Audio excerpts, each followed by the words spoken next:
Low Targar friends, hey everybody, it's Jason Blaha here, and it's time for another Orc Mode workout. And there's a lot to discuss and a very little time in this video to discuss it with today's training.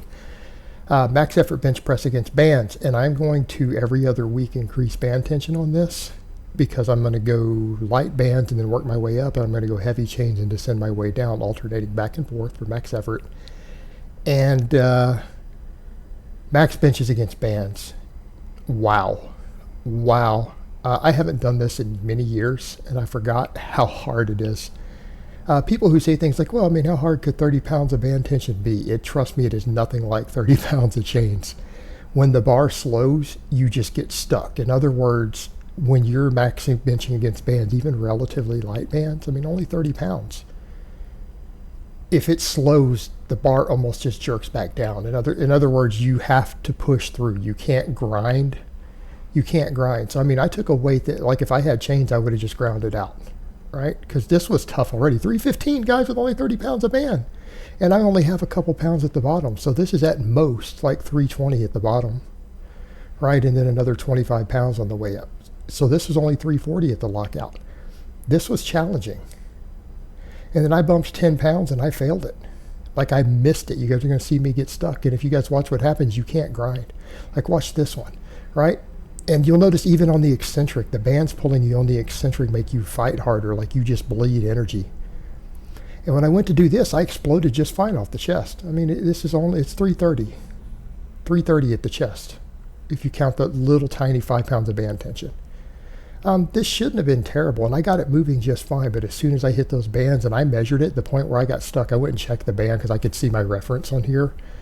It was only 22 pounds of band tension at that point.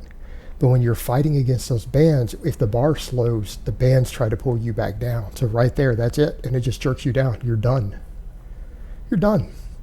So I'm going to have to get more explosive and learn to push through. And that's one of the things with the max work with bands, is that it trains you to have to learn to push through harder. So it helps you with sticking point training because it teaches you to just blast through those sticking points because you have to. You will miss your lifts. You will miss your lifts if you try to grind. Incline bench. This helps me with part of my sticking point, right? Because it's not far off the chest. And so I need to keep getting stronger there. And we know that my incline is weaker than my bench in proportion.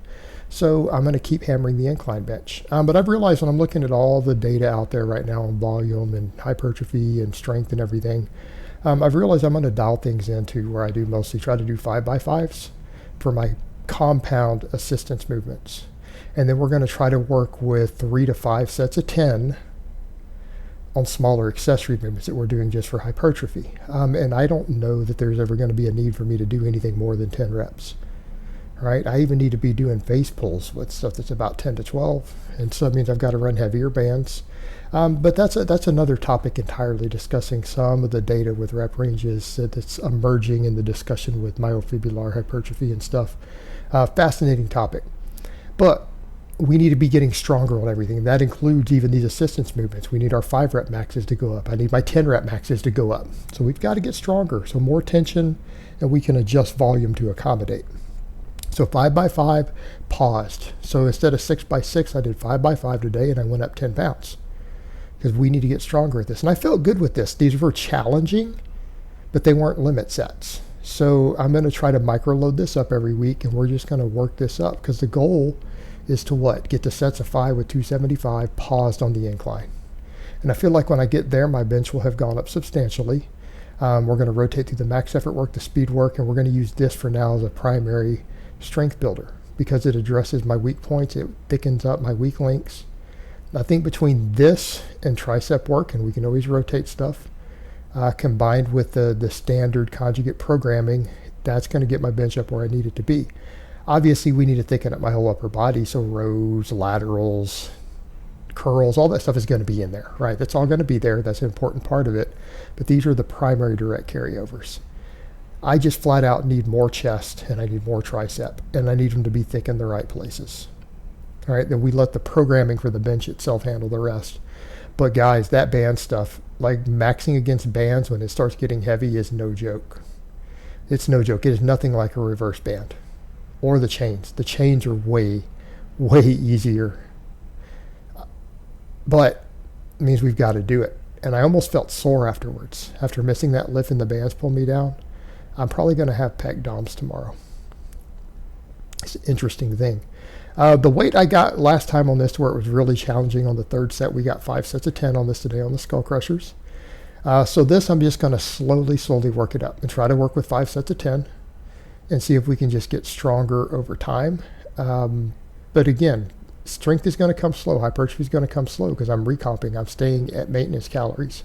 But as you guys see looking at me there, it's very obvious that I am slowly recomping. It's not fast. It's not rapid.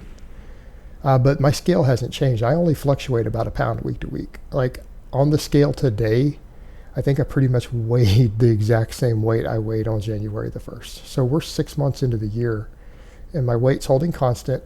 I'm slightly leaner, slightly bigger. It's just going to be a gradual recomp, get stronger at this body weight.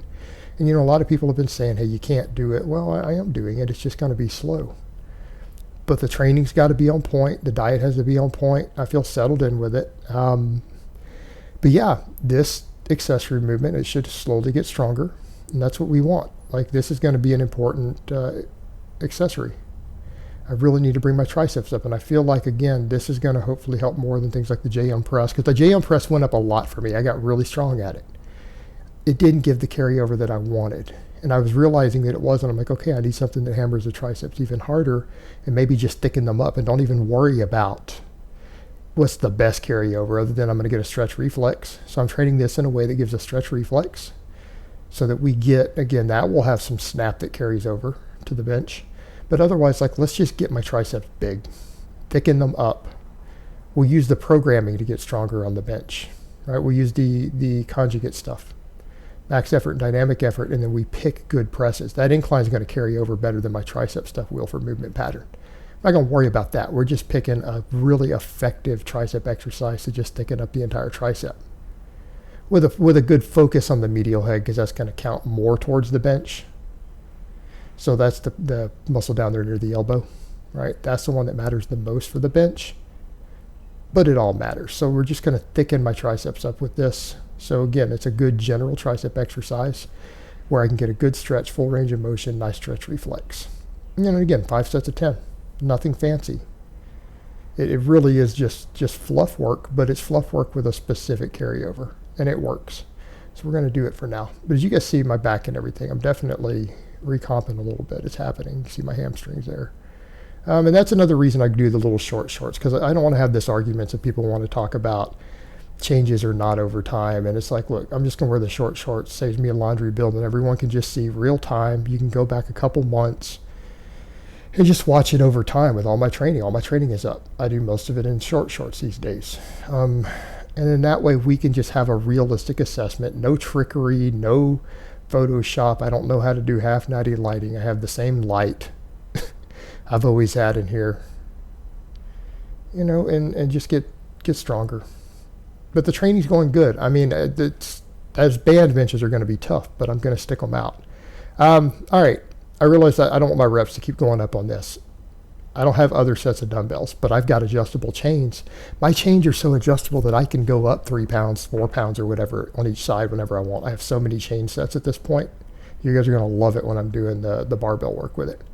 I can just do this. So people are like, how much is that? 29 pounds. I was using 25-pound dumbbells. Now I've got 29 pounds of chain. I am not used to these. And that swing of it, it puts a certain tension on your delts that I'm not used to. I did 3 sets of 10 instead of my 5 sets of 12 that I've been doing at the 25s, and I called it quits. I don't want to get too sore from this. This is a novel training response. It's hard. It's awkward. Hammered my delts, my whole shoulder girdle. And I called it quits at 310 because I'm going to just slowly work up on this. So when I get to where I can do 5 sets of 10 on it, then I'll increase the weight and just keep moving forward. But again, this was an interesting feel that was different, definitely different, but it works.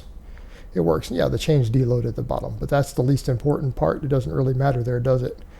It's that top half that's the most important for really hitting that side delt, getting that upper trap, all that stuff that we need to thicken up that's not getting worked on my other movements.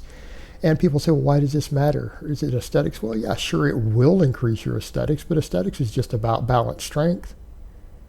and then a low body fat, right? That's what that is, and genetics and drugs and all that. But the whole point with it is I need that shoulder girdle to be thicker to give me a more stable platform to bench from. It's just about shoulder health, reduced injuries, right? We don't want muscle imbalances. Then we did our curls. Now, I got all 5 sets of 10 today.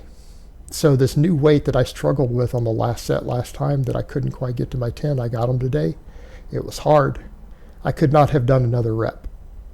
I could not have done another rep on the last set. It was pretty much failure. But we hit our target numbers. We got our 5 by 10. So it's just going to be a slow fight to the top with this. It's just going to be me slowly trying to micro load this up. And if I have to, if it stalls for too long, I'll adjust programming away from 5 sets of 10. If I have to, I'll mess with chains. We'll do whatever we need to do to break it up so that we keep progressing on this. But again, I need bigger biceps because, again, someone had said, how does that help your bench press? Well, bigger, thicker biceps and brachialis and radial brachialis helps create a cushion at the bottom of the bench. It might give you 5 or 10 more pounds out of the bottom, right? And that bottom, that's the hard part on a raw bench. So if you've got that, it's helpful. And it gives you a more stable elbow joint because you're thickening the muscles down there near the elbow.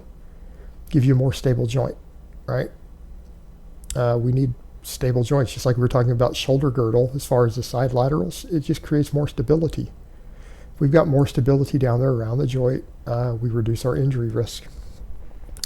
So people need to remember that. A lot of times when we're doing some extra hypertrophy for things for strength purposes, we are thinking in terms of injury prevention. There are times when we want certain aspects of our hamstring to be thicker just to reduce our injury chance. It doesn't necessarily mean we're going to lift more weight.